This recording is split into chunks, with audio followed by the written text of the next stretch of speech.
Dzisiaj, czyli 30 września 2024, GUS opublikował bardzo ważne dane i to nie są wcale dane o inflacji, która znowu wzrosła chyba zgodnie z oczekiwaniem, ale to są dane o koniunkturze w naszej gospodarce oraz dane inne, które mocno wpływają na rynek nieruchomości, ceny, opłacalność inwestowania.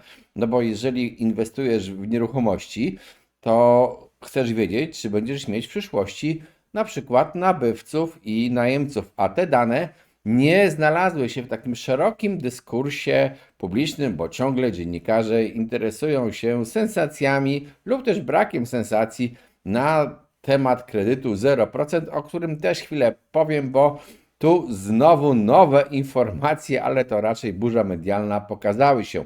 Jeżeli interesuje Ciebie rynek nieruchomości, subskrybuj ten kanał, pisz nam w komentarzach swoje poglądy i spostrzeżenia na temat rynku nieruchomości, ale także sugestie nowych tematów, bo często bardzo odnosimy się do Waszych komentarzy, a jeżeli chcesz więcej wiedzy albo chcesz zobaczyć te audycje, ale z tymi wykresami, które zaraz pokażę w takiej formie statycznej, no to wejdź na stronę symen24.pl, gdzie wszystko to znajdziesz. O czym będzie? Między innymi o tym, jak wygląda zegar koniunktury publikowany przez GUS, bardzo ciekawa sprawa, jak wygląda sytuacja ewentualnych przyszłych nabywców lub najemców nieruchomości, czy oni będą w ogóle, oraz opowiem również o tym, co dzieje się na budowach i w kredytach mieszkaniowych. Dla porządku również mogę pokazać najpierw wskaźnik inflacji, ona wzrosła, ale to chyba wszyscy się tego spodziewali. Natomiast spójrzmy się na te zegary koniunktury. I czym są zegary koniunktury? GUS co jakiś czas publikuje dane, eksperymentalne opracowanie dotyczące tak zwanego zegara koniunktury.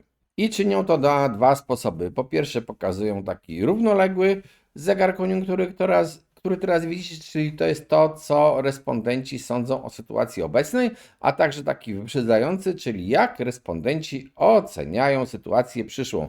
Ten schemat może wydawać się skomplikowany, ale zaraz go prosto wyjaśnię. Po prostu, po pierwsze, GUS podzielił jak gdyby cykl ekonomiczny na okres ekspansji, spowolnienia, recesji i ożywienia. No i teraz pokazuje on to, gdybyśmy tak chcieli sobie to obejrzeć troszeczkę w kierunku odwrotnym do ruchu wskazówek zegara, bo tutaj widzimy kolejne rosnące daty. Tą kreską taką czerwoną podkreśliłem to, co dzieje się od 1 stycznia 2023 roku w tym wskaźniku takim bieżącym. No i co widzimy? Widzimy, że ten wskaźnik gdzieś tam był w spowolnieniu, potem w recesji, potem nagle żeśmy się odbili ożywienie. Ludzie uważali, że jest ożywienie, ale zaczął gwałtownie zawracać i w zasadzie pomijając fazę ekspansji, wygląda na to, że on może zaraz wejść albo w spowolnienie, albo w recesję. Byłoby to bardzo niedobre, bo to byłoby jakby takie no troszeczkę zaburzenie cyklu koniunktury. Dodam też, że oba wskaźniki, ten i ten przyszły, który za chwilę zobaczycie, oparte są na komponencie cyklicznym realnej produkcji sprzedanej przemysłu. W takim badaniu oczywiście może być wiele komponentów i co innego mogą czuć o koniunkturze na przykład osoby, które zajmują się udzielaniem kredytów, sprzedażą detaliczną itd., ale przemysł jest bardzo dobrym wskaźnikiem. Spójrzmy się zatem na to, jak wygląda to wyprzedzająco. No i tutaj już nawet zrobiłem tą czerwoną kreskę od 1 stycznia 2023 i tę drugą kreskę fukcja to jest od 1 stycznia 2022. Czyli widać takie spadanie. Weszliśmy z okresu ekspansji i rozwoju w jakiś czas recesji i w tych wszystkich ocenach przyszłych znowu wracamy do recesji. Jeżeli przyjrzycie się na lata poprzednie, były takie okresy, kiedy wracaliśmy do recesji i potem szybko się odbijaliśmy. Zobaczymy, jak będzie teraz. Nie chciałbym, żeby nasza gospodarka była w recesji. Przy okazji jeżeli rozmawiamy o cyklach w gospodarce, warto też przypomnieć na chwilę, bo będziemy rozmawiali oczywiście o nieruchomościach, jak wyglądają cykle w nieruchomości. I to jest tutaj narysowany pewien model.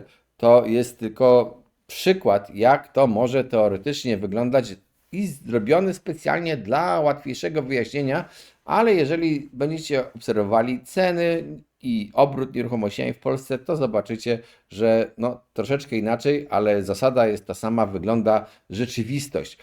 Spójrzcie się na to. Mamy tę niebieską linię i to ona obrazuje liczbę transakcji na rynku nieruchomości, a ta czerwona obrazuje ceny transakcyjne. Jak łatwo zauważycie, następuje przesunięcie między tymi cyklami zmian tych dwóch wartości. Najpierw zaczyna na przykład spadać liczba transakcji i dopiero po jakimś czasie do świadomości ludzi dochodzi to, że ceny transakcyjne również powinny spadać, bo jest mniejszy potencjał po stronie nabywczej. No i tak to dalej wygląda. Przy odbiciu jest podobnie. Jeżeli chcesz wiedzieć, co piszczy w trawie na rynku nieruchomości, to oprócz obserwowania cen radzę mocno obserwować obrót. Wiem, że to jest utrudnione, ale są grupy ludzi, które mają wiedzę o tym obrocie mniej więcej na bieżąco. To na przykład może być widoczne w zapytaniach lub w udzielonych kredytach na zakup nieruchomości. Tutaj widzicie, niebieska linia to są zapytania do BIK-u o kredyty mieszkaniowe, a czerwona linia jest to realizacja liczby kredytów mieszkaniowych, liczby podkreślam, nie wartości.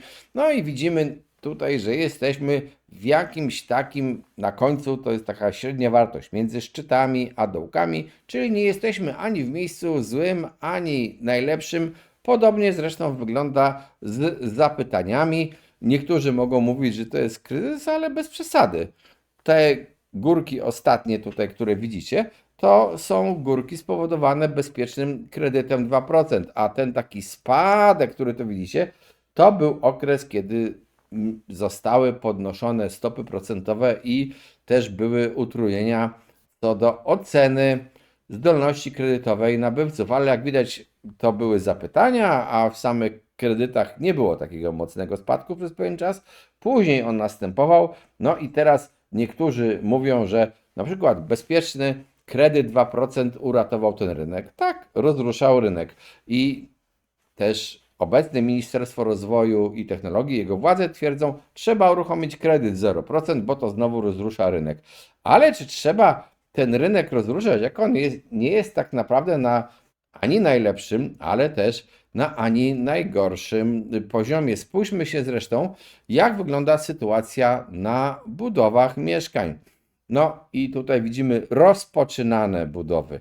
Widzimy ten spadek, który był też poprzednio, kiedy te kredyty na przykład nagle podrożały, bo kredyty drożeją nie tylko dla osób, które chcą kupić mieszkanie, ale również dla deweloperów. Ta czerwona linia to jest linia pokazująca średnią liczbę rozpoczynanych budów w okresie, który jest tutaj prezentowany. I gdzie jesteśmy w tej chwili? No, jesteśmy, można powiedzieć, na poziomie około tej średniej. Nic złego w budownictwie mieszkaniowym się nie dzieje. Może nie ma tego takiego super zrywu i super boomu budowlanego, ale też nie ma tej tragedii, która była tutaj.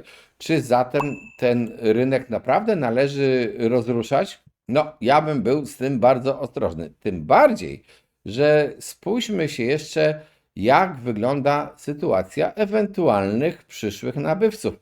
I tutaj znowu warto spojrzeć się na dane GUS dotyczące demografii. One przedstawiają rok, co prawda dane do roku 2023, ale one i tak są bardzo ważne i istotne dla nas, bo jeżeli się spojrzymy na liczbę urodzeń teraz, widzimy, Jezu, tragedia, no ale te noworodki dzisiaj nie kupią mieszkań. Ale kto wchodzi na rynek mieszkań? Wchodzą ci, którzy mają już 30 parę, między 30, 20, 35 lat powiedzmy. I jak to pokolenie wygląda? No widzimy, że to pokolenie po prostu mniejsze, mniejsze, mniejsze, mniejsze i coraz mniejsze. im dalej będziemy szli w przyszłość, to na rynek zakupu nieruchomości będzie wchodziła coraz mniejsza liczba Polaków, po prostu dlatego, że ich się mniej urodziło. A przecież musimy też pamiętać, że takim głównym nabywcą nieruchomości nie jest dzisiaj osoba, która ma lat 60, 50, dlatego, że ta osoba już na pewno ma gdzie mieszkać. Może te nieruchomości kupować jako inwestor.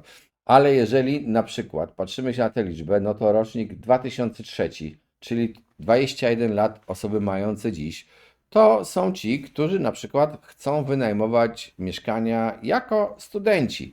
Tworzą jakąś grupę. Owszem, są studenci z zagranicy, ale tych polskich studentów w tym wieku 21 lat też powiedzmy szału nie ma w porównaniu z latami poprzednimi.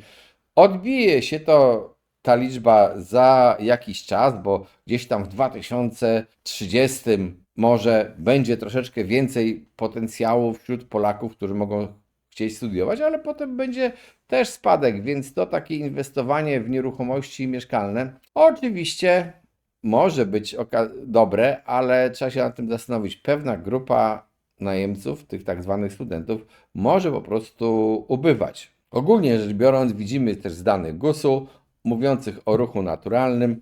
Tutaj proszę się spojrzeć, te ostatnie lata, no to jest ta czarna kreska powyżej zielonej. Zielona to są urodzenia żywe, a czarna zgony, czyli mamy widoczny ubytek naturalny ludności. No i na koniec możemy też spojrzeć się na piramidę wieku. Ta czarna kreska to jest rok 2060. Pole podmazane na ten kolor taki zielonkawy. Lekko to jest to, co mamy w 2023 roku, a to taka linia, taka zielona, która wychodzi, najszersza, największa podstawa, to jest rok 1990. Spójrzcie się, jak nas ubywa. Coraz mniej jest tych ludzi, którzy gdzieś mniej więcej w tej granicy to są ci główni nabywcy nieruchomości. Nie ci zerowi, tylko ci dwudziestolatkowie, trzydziestolatkowie, może czterdziestolatkowie. To jest przyszły popyt. Oczywiście możemy założyć sobie, że w przyszłości Polska będzie bogata i każdy będzie miał po 2-3 mieszkania. Ale dla kogo? To jest perspektywa rynku nieruchomości. I teraz wróćmy do jeszcze tego na chwilę, co ostatnio usłyszeliśmy o kredycie 0%. Otóż przeczytaliśmy w mediach, że jest spór w koalicji i wiemy o tym, że i Lewica, i Hołownia są przeciwni temu kredytowi, PSL do niego prze, a jak Donald się wścieknie, no to on zrobi porządek i jakoś ten kredyt wprowadzi. Tak przynajmniej wynika ze streszczeń niektórych artykułów dziennikarskich, które można było poznać dzisiaj. Zwracam uwagę na to hasło Donald się wścieknie. Kto o swoim premierze mówi Donald? Pan premier. Może się zirytować, tak? Ja bym ładnie powiedział. Natomiast muszę powiedzieć szczerze, że jest to też powrót do jak gdyby starej koncepcji rządów, bo wtedy się wściekał, ale kto? Jarosław się wściekał. Więc mieliśmy wściekłego Jarosława, teraz będziemy mieli wściekłego Donalda. Czy to jest sposób na rządzenie krajem, na rządzenie rynkiem nieruchomości i budowami? Czy warto ulegać osobom, które wyjaśniają na przykład konieczność wprowadzenia kredytu 0% tym, że on będzie ratował tych drobnych deweloperów, że oni dzięki temu kredytowi nie znikną, że pozostaną na rynku, że nie zostaną wykupieni przez rekinów, że ich banki ziemi nie zostaną przejęte, że w ogóle ten kredyt to on ratuje naszą gospodarkę, bez niego byśmy nie przeżyli i poza tym ten kredyt wypłaszcza naturalny cykl ekonomiczny, czyli ten cykl wzrostów i spadków rynku, dostosowania się do potrzeb. Szczerze mówiąc, to ja pamiętam czasy, kiedy była w Polsce gospodarka planowa, która miała wszystkie szczyty i dołki wypłaszczyć. Tak wypłaszczyła, że produkcji nie było, a to było w czasach PRL-u. Co można było dostać? Musiałeś mieć kartkę, znajomości, żeby kupić coś dobrego. To nie był najlepszy czas gospodarczy. Gospodarka sterowana niestety nie działa najlepiej, bo po prostu musimy się pogodzić, że cykl gospodarczy jest rzeczą naturalną, tak jak wszystkie cykle rozwoju i wymierania w przyrodzie. Tacy się urodziliśmy, żyjemy w tym otoczeniu i z nim się musimy pogodzić. Po co mamy na przykład ratować deweloperów, którzy są być może nieefektywni? Jeżeli nie ma klientów na ich produkcję, no to po prostu być może ta produkcja jest niepotrzebna. Nie możemy budować mieszkań w nieskończoność, jeżeli mamy wymierać. A poza tym, jak widać z tego rysunku, mimo braku dopłat do kredytów przez taki długi czas, deweloperzy i osoby indywidualne, które rozpoczynają budowy, radzą sobie całkiem dobrze, radzą sobie powyżej średniej. Po co mamy to psuć? Przecież tak naprawdę te wszystkie regulacje, które wchodziły na rynek w ostatnich latach, na przykład prawie zerowe stopy z powodu COVID-u, czy też nagle to właśnie pompowanie rynku kredytem sztucznym 0% kredytem z dopłatą, czy też tak naprawdę tutaj widać skutki nagły napływ osób z Ukrainy, które muszą gdzieś mieszkać, więc będzie popyt na mieszkania do wynajmu. Przecież to były wszystko czynniki zakłócające, jak gdyby rynek i takie czynniki wchodzące z zewnątrz na ten rynek. Ale teraz, czy mamy powód psuć, jeżeli osiągnęliśmy jakąś równowagę, jakiś słuszny kierunek i widzimy, że okej, ludzie jednak kupują mieszkania.